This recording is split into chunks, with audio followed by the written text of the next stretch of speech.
Fellow Toastmasters and my dear friends, I would like to ask you one thing. Name one fear of yours. What is your fear? Anyone can tell me? Yes, please. Going underwater. Okay. Yes. That's one. Same. Same. Underwater. Yes, Anirudh? That's one, but big creatures underwater. Big creature underwater. And yes, yours? Skydiving. Skydiving. Yes, please. Public speaking. Yeah, being on stage like that. Anybody else would like to mention? Talking to new people. Come to new people. Okay. Sure.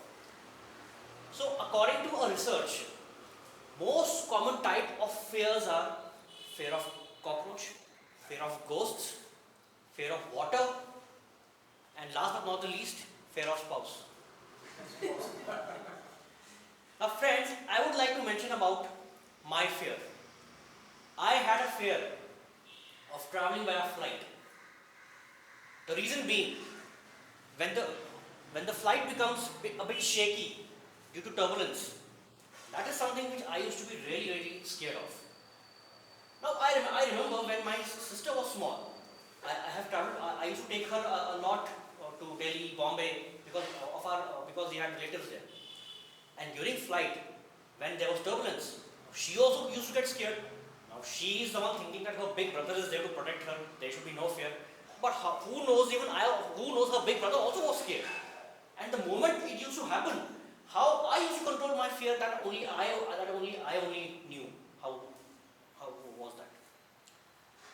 Now I would like to describe one such incident of my flight from Delhi to Bangalore.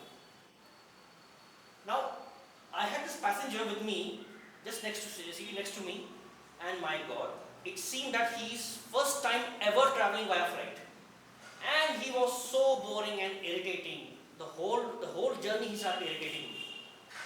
Now the moment I sat in the flight, I had taken the aisle seat. Now the moment the flight started taxiing, he stood up, and in a very angry mode he said, "This is unfair. This is very wrong." I said, "Sir, what happened?" He told me that we are supposed to fly to Bangalore, and this pilot is taking us to Bangalore via road. I had to explain him that the flight, it cannot directly fly as of now. The pilot has to get a signal from the team at one point of time. From there only the flight will take off. I had a very difficult time in convincing the person. Now, after a certain point of time, when the flight took off, now he looked out of the window and he was very mesmerized by the view since his first time in the flight. After a certain point of time, then the flight started to shake a bit, and the seatbelt sign was on, and there was an announcement that we are experiencing a major turbulence. Please fasten your seat belts. Now the moment this announcement came, I started feeling nervous. My heart, which was already beating normally, started to beat more faster than usual.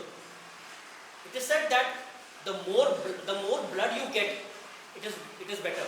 But in this scenario, if my heart was beating faster, it was not supplying me blood, it was supplying me more fear and more nervousness. And then the bumpiness started to increase more and more. And this person sitting next to me, he started bombarding me with all kinds of questions. Like, what is going on? Why do I feel that I'm in an amusement park? At a time when the flight is moving at a pace, suddenly it used to go down, and then suddenly it used to come up. That feeling you get, that tickling in your stomach. Friends, the same kind of feeling you get while in an amusement park if you have been to an amusement park and you go to the rides. But at that point of time, you are aware that this is very safe and this is all handled, this is all trained and controlled. But in flight, it is nothing like that. It is all depending upon how the weather is and depending on many other factors.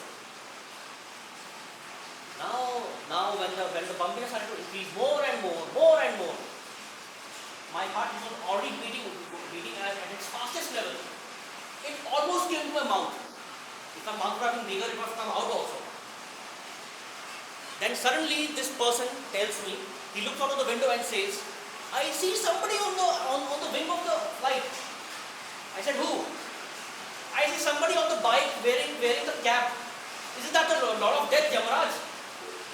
I'm saying, sir, please, this is just your imagination. There's nothing like that. Now, in this kind of a scenario, I always tend to hold myself tight to escape from fear. Like that. That person tells me, let everything be fine. You can then go to the toilet after that. Please have some control over it. So much so, now after a certain point of time, then the bumpiness started to decrease. Slowly and slowly, it started becoming normal.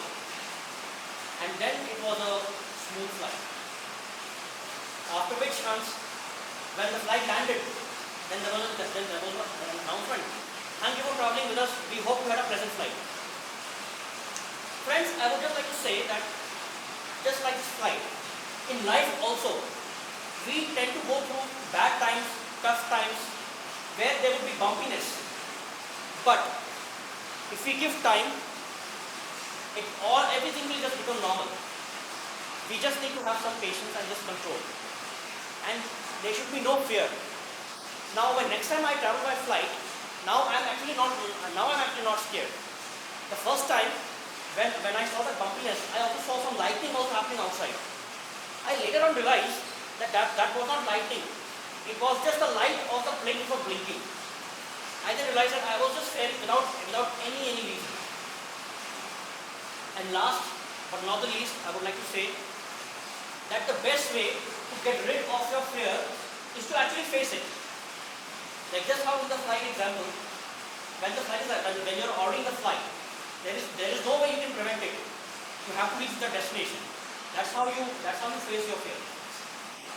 And to conclude, I would like to say, my biggest motivator of fear, whenever I fear, I always look at that, and that is